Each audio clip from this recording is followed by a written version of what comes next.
Hey, I'm Joanna Allhands. This is Ed Montini, and this is Pro Con.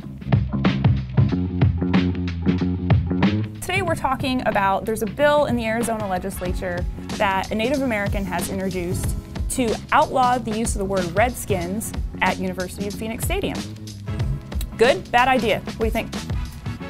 Well, actually, I don't have a big problem with it. I think people feel like this is becoming too politically correct. But if you look at the history of the country, that's sort of how these things kind of evolve. And as you noticed, when you introduced him, you said it's a Native American legislator, right? You didn't say an Indian legislator.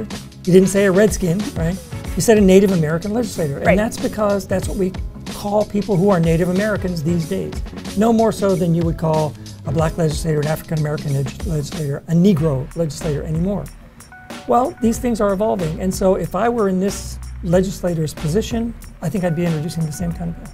You know, I get that point, that Redskins is probably an offensive word to a lot of people. It probably shouldn't be used anymore.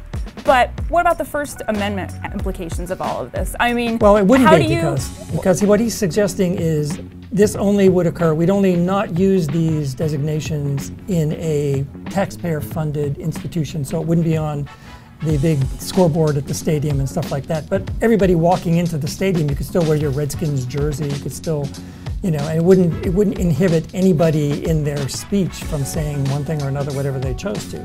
This would just be in terms of state-sponsored, taxpayer-funded institutions from using these kind of things. And even then, it's still sketchy. I mean, you know, he has the idea of like creating a tribal council to sort of make these decisions.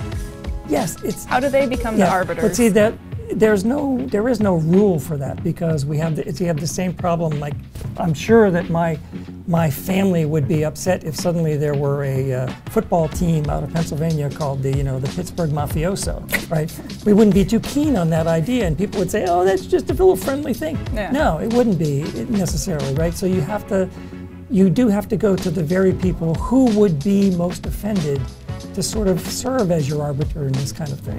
But don't you think that maybe it might be more effective to do this more as a grassroots thing, to lobby the team to say, you know, hey, and you shouldn't certainly they've been trying to do that for a long time. And clearly it's not going to happen, because there's a lot of people who actually in this day and age think that political incorrectness is a good thing and we can wear it as a badge, you know. But doesn't it make you uncomfortable that maybe that you're creating this council to decide what's good and what's not? Yeah, of course it makes you a little uncomfortable. But I think the fact of the matter is, though, you have to consider those people, the people for whom you're talking about, the people who would be the most offended. And if it was, I just find it's easiest in these situations to put yourself in their position. What would you be doing if you were them? Would you be offended by it? And I think, generally speaking, you probably would. You'd be thinking, this isn't what we call ourselves anymore. This isn't what we want to be called anymore. Why should you be doing that?